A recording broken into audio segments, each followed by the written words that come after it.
Existe una forma de lealtad que se parece al amor, pero no lo es. Es la lealtad que sostienes hacia alguien solo porque comparten el mismo apellido, la misma mesa en las fiestas, el mismo apellido en un árbol genealógico que nadie eligió dibujar. Sonríes en las reuniones familiares, aunque por dentro sientas que no encajas. Guardas silencio cuando alguien te hace a un lado en una conversación, cuando te comparan, cuando notas que hay un hijo preferido y tú no lo eres. Vuelves a casa después de esas reuniones con un cansancio extraño, uno que no viene del tiempo compartido, sino de todo lo que tuviste que callar para que la cena transcurriera en paz. Revisas mentalmente si hiciste algo mal, si fuiste demasiado en algún comentario, aunque nadie más lo haya notado. Tal vez sea algo tan simple como notar que en cada celebración familiar siempre es el mismo hermano quien recibe la atención, mientras tú aprendiste a ocupar un segundo plano sin que nadie te lo pidiera directamente. Tal vez sea recordar el día en que más necesitaste apoyo y descubrir que quienes aparecieron no fueron tus hermanos, sino personas que apenas conocías desde hacía poco tiempo. Tal vez sea esa sensación difícil de nombrar, de estar rodeada de tu propia sangre y sentirte aún así profundamente sola. Y en algún momento, quizás hoy mismo, te has preguntado en silencio, ¿por qué siento tan poca cercanía con las personas con las que se supone que debería sentir la mayor cercanía del mundo? Carl Jung tenía una idea que incomoda a muchos, pero que también libera a quien finalmente se anima a escucharla. La familia no es un vínculo garantizado por la sangre, es un vínculo que se construye o no se construye a través de la elección, la presencia y el reconocimiento mutuo. No es el ADN compartido lo que crea intimidad. Es la elección constante de mostrarse, de sostenerse, de elegirse el uno al otro, incluso cuando resultaría más fácil no hacerlo. Esto no aplica solo a los hermanos. Aplica a un padre que nunca preguntó cómo estabas realmente. Aplica a una madre que confundió control con amor. Aplica a un amigo de toda la vida con quien, sin darte cuenta, terminaste teniendo una conexión más profunda que con cualquiera de tus parientes de sangre. El mecanismo psicológico es exactamente el mismo en todos los casos. Confundimos la cercanía obligada con la intimidad real y tardamos años en notar la diferencia. Nada de lo que vamos a decir hoy pretende minimizar lo que sientes si tu relación con tus hermanos es dolorosa. No es para fingir que duele menos de lo que realmente duele. Duele ver una foto familiar donde todos parecen estar unidos y tú te sientes, incluso estando presente, como una espectadora de una vida ajena. Duele que un mensaje de cumpleaños llegue tarde o no llegue de quien se supone que debería ser tu mayor apoyo. Duele descubrir, en el peor momento de tu vida, quién realmente estuvo ahí y quién simplemente compartió apellido. Duele, de una forma particularmente amarga, ver cómo una herencia o un bien material saca a la luz una versión de un hermano que preferías no haber conocido nunca. Una versión dispuesta a pelear por cosas cuando durante años no estuvo dispuesta a sostener el vínculo. Y duele, tal vez más que nada, haber tenido que alejarte de tu propia familia para proteger tu salud mental, y todavía sentir que ese cuidado hacia ti misma requiere una justificación ante los demás. Si esto resuena contigo, no estás exagerando, no estás siendo rencorosa, y no hay una fecha límite para terminar de procesar ese dolor. Jung también hablaba de algo que ayuda a entender por qué es tan difícil soltar esta expectativa, incluso cuando la evidencia es clara. Solemos poner sobre nuestros hermanos, sobre nuestros padres, la fantasía de la familia que necesitábamos tener, no necesariamente la que tenemos. Seguimos esperando que un hermano cambie, que finalmente vea lo que hizo, que un día se convierta en la persona que imaginamos que debería ser. A ese mecanismo Jung lo llamaba proyección. Y aquí aparece algo más profundo todavía. El sistema nervioso no distingue entre lo que nos hace bien y lo que simplemente le resulta familiar. Si creciste en un entorno donde el amor llegaba mezclado con comparación, silencio o favoritismo, tu cuerpo aprendió a reconocer eso como hogar, aunque no fuera un hogar seguro. Por eso, aunque la mente ya entienda que ese vínculo no te nutre y que sanar requiere soltarlo, el cuerpo sigue esperando, sigue regresando, sigue intentando ganar un lugar que quizás nunca estuvo realmente disponible. ¿Qué era exactamente lo que sostenías todos estos años? Cada vez que justificabas el silencio de un hermano, cada vez que ponías la otra mejilla frente a una traición familiar. Tal vez no sostenías una relación real, sostenías la esperanza de una relación que nunca terminó de existir. Sostenías la idea de lo que la familia debería ser, más que la familia que efectivamente tenías enfrente. Aquí conviene distinguir entre dos partes de ti que suelen convivir en tensión. Hay una parte que negocia, que busca excusas, que dice, así es mi familia, hay que aceptarla como es. A esa parte Jung la llamaba el yo. Y hay otra, mucho más profunda, que ya conoce la verdad mucho antes de que la mente esté lista para aceptarla. A esa Jung la llamaba el sí mismo. El sí mismo se expresa sobre todo a través del cuerpo. Ese nudo en el estómago antes de una reunión familiar, ese silencio incómodo que sientes cuando estás con ciertos parientes y que no puedes explicar del todo, ese alivio físico, casi vergonzoso de admitir, cuando por fin te alejas de la casa después de una visita. El cuerpo ya sabe distinguir la presencia genuina de la obligación disfrazada de vínculo. La mente adulta, entrenada durante años en la lealtad automática hacia la familia de sangre, tarda mucho más en confiar en esa señal. Y aquí es importante decir algo con total claridad. Notar que no tienes una relación cercana con tus hermanos no significa que no merezcas amor, ni que haya algo mal en ti que explique la distancia. La disponibilidad emocional del otro no es un examen sobre tu propio valor. Es en todo caso un límite de esa otra persona, un reflejo de su propia historia, no un veredicto sobre quién eres tú.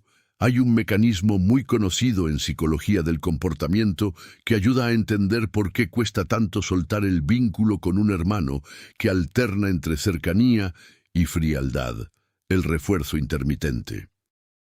Cuando la aprobación o el cariño llegan de manera impredecible, un gesto amable un día, indiferencia al siguiente, el cerebro se mantiene enganchado con más fuerza que si hubiera recibido rechazo constante y previsible. Paradójicamente, si un hermano fuera frío contigo todo el tiempo, sin excepciones, probablemente te resultaría más fácil soltar la expectativa. Es esa alternancia, ese gesto cálido inesperado en medio de años de distancia, lo que mantiene viva la esperanza de que, en el fondo, sí le importas. No es casualidad que sigas esperando ese mensaje, esa llamada, ese reconocimiento. Es el mismo mecanismo que sostiene cualquier apego difícil de soltar. Si en algún momento sientes ese impulso de volver a intentarlo una vez más, puede ayudarte recordarte algo simple. Esto que siento ahora no es elección consciente. Es un patrón antiguo que aprendió a esperar amor donde alguna vez fue intermitente. Y entonces aparece la culpa, casi siempre disfrazada de duda razonable. Rara vez llega diciendo directamente, esto está mal que lo sientas. Llega como una vocecita que susurra que tal vez estás siendo dura, que tal vez deberías perdonar más, que tal vez la familia se acepta como es y punto. Buena parte de esa culpa nace de una construcción muy temprana, una versión de ti moldeada para mantener la paz familiar a cualquier costo. Jung llamaba a esa construcción la persona, la máscara social que aprendemos a usar para ser aceptados dentro del sistema en el que nacimos. Una pregunta simple ayuda a distinguir la culpa real del reflejo antiguo. ¿Sentirías esta misma culpa si tus hermanos te hubieran dado, de forma clara y constante, el lugar que necesitabas dentro de esa familia? Si la respuesta honesta es no, entonces lo que sientes no responde a haber hecho algo incorrecto. Responde a una creencia aprendida mucho antes de que tuvieras capacidad de cuestionarla. La idea de que cuestionar a la familia es, en sí mismo, una traición. Todo esto no se limita a los hermanos. Se extiende a padres que confundieron autoridad con cercanía, a madres que solo mostraron aprobación cuando cumplías con ciertas expectativas, a hijos adultos que hoy mantienen con sus propios padres una distancia que les genera culpa aunque saben, en el fondo, que es necesaria para su propio bienestar. El mecanismo es idéntico en todos los casos. La creencia de que el lugar dentro de una familia depende de cuánto puedas tolerar, no de quién eres realmente. Y también se extiende, en el sentido contrario, hacia vínculos que nunca llevaron tu apellido. Muchas personas descubren, casi por accidente, que su hermano real fue en realidad un amigo de la infancia, alguien que sostuvo su mano en los momentos difíciles sin que ningún lazo de sangre lo obligara a hacerlo. A eso algunas culturas lo llaman hermanos del alma, personas que eligieron presentarse una y otra vez sin que nadie se lo exigiera. Incluso la palabra familia tiene un origen que vale la pena mirar de cerca. Proviene del latín familia, vinculado a famulus, que originalmente designaba al conjunto de personas, incluidos los sirvientes, que dependían de un mismo hogar. No nació históricamente como sinónimo automático de amor incondicional, sino como una estructura de pertenencia y roles. Entender esto no busca quitarle valor sagrado a la familia, busca liberarte de la idea de que el amor verdadero depende exclusivamente de compartir sangre. Hay una idea antigua, presente incluso en textos religiosos muy anteriores a Jung, que apunta en la misma dirección. Cuando le avisaron a un maestro espiritual que su madre y sus hermanos lo buscaban, él respondió preguntando quiénes eran. En realidad, su madre y sus hermanos, señalando después a quienes compartían su forma de mirar el mundo y sus valores. No es una idea nueva que el parentesco más profundo pueda tejerse por fuera de la sangre. Es, más bien, una idea que la cultura contemporánea, obsesionada con la lealtad automática hacia lo biológico, olvidó con el tiempo. Antes de seguir, hace falta decir algo que sostiene todo lo que viene después. Perdonar, en este contexto, no significa decir que estuvo bien haber sido comparada, ignorada o dejada de lado. Tampoco significa ofrecer automáticamente una nueva oportunidad a quien nunca demostró haber cambiado. El perdón, desde esta mirada, no es un acto dirigido hacia el otro. Es un acto de integración hacia ti misma. Es dejar de cargar el resentimiento como si fuera una cuerda invisible que te sigue atando a esa historia, como si fuera una planta que sigues regando aunque hace tiempo decidiste dejar esa casa. Perdonar es, sobre todo, dejar de esperar que el pasado sea distinto de lo que fue. Muchas personas confunden el perdón con la reconciliación y por eso tardan tanto en perdonar. Temen que hacerlo signifique abrir nuevamente la puerta a un vínculo que les hizo daño. Pero se puede perdonar sin volver a convivir con esa persona de la misma manera. Se puede soltar el peso del rencor y al mismo tiempo sostener con firmeza una distancia sana. Ambas cosas no se contradicen. De hecho, Suelen sostenerse la una a la otra. Muchas veces evitamos ver con claridad el trato real que recibimos de un hermano o de un padre, porque aceptarlo implicaría soltar la fantasía de la familia unida que tanto necesitábamos creer que teníamos. Es más fácil, durante años, decirse a una misma que así son las familias, que hay que aceptar a cada quien como es, que seguir describiéndose a sí misma con honestidad lo que realmente estás recibiendo de ese vínculo. Esa zona que evitamos mirar de frente, tanto en nosotros como en los demás, es lo que Jung llamaba la sombra. No solo lo que reprimimos de nosotros mismos, sino también lo que nos negamos a ver con claridad en el otro, porque verlo obligaría a actuar de otra manera. La sombra, en este caso, no pide ser eliminada, pide ser reconocida con la misma honestidad con la que mirarías la situación de una amiga querida si te contara exactamente lo mismo que tú estás viviendo. Si una amiga te describiera un vínculo idéntico al que tienes con cierto familiar, probablemente no dudarías en decirle que merece algo distinto. Esa misma claridad, aplicada hacia adentro, suele tardar mucho más en llegar, y en algún punto de este proceso llega un cambio de dirección. La pregunta que te venías haciendo, ¿cómo logro que mi familia finalmente me valore como merezco?, se transforma en otra completamente distinta. ¿Cómo elijo yo mi propia paz? Incluso si eso significa aceptar que ciertos vínculos de sangre no van a convertirse en lo que necesitaba que fueran. Elegirte a ti primero en este contexto no es egoísmo ni traición familiar.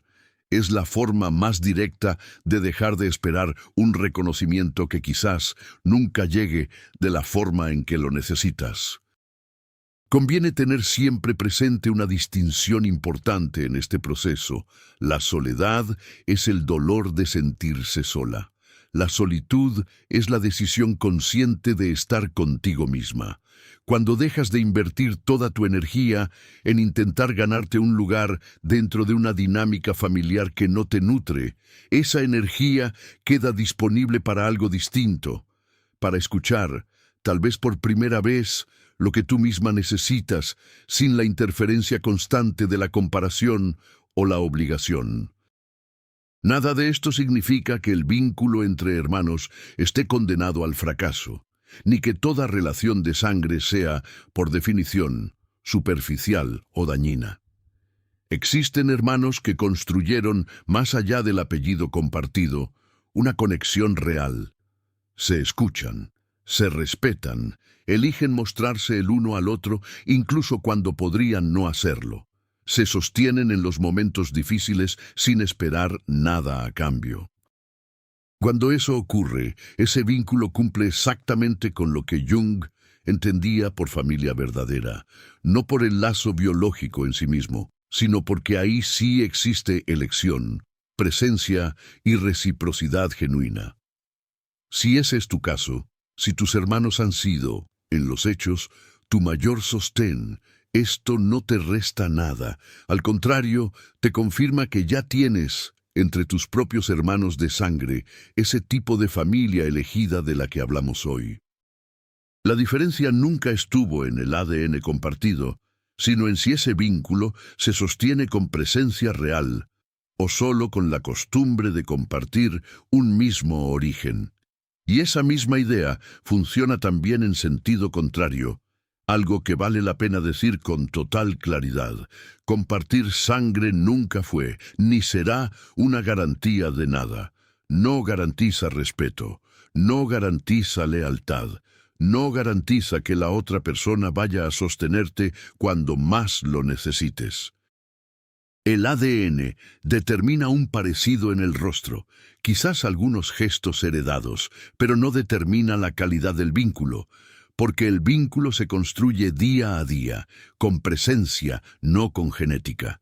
Por eso existen amistades capaces de sostener un nivel de respeto, empatía y acompañamiento que muchos hermanos de sangre jamás llegaron a ofrecer.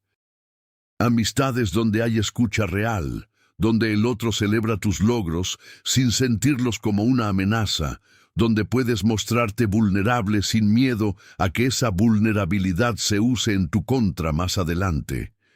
Ese tipo de vínculo, sostenido en la elección constante y no en la obligación de un apellido compartido, suele ser, para muchas personas, más sólido y más sano que la relación que tienen con sus propios hermanos. Reconocer esto no es un ataque hacia la familia de sangre, es simplemente devolverle a la palabra familia su significado más honesto, el de un vínculo que se elige y se cuida, venga de donde venga. Van a existir días de recaída en este proceso, días en los que vuelvas a mirar el teléfono, esperando un mensaje que probablemente no llegue, días en los que idealices los buenos momentos y olvides, por un instante, todo lo que costó llegar hasta la distancia que hoy sostienes. Esto es completamente esperable. No significa que hayas retrocedido ni que el trabajo hecho hasta ahora no haya servido de nada. Sanar esta herida específica no avanza en línea recta. A veces un gesto pequeño y simbólico ayuda a sostener este proceso.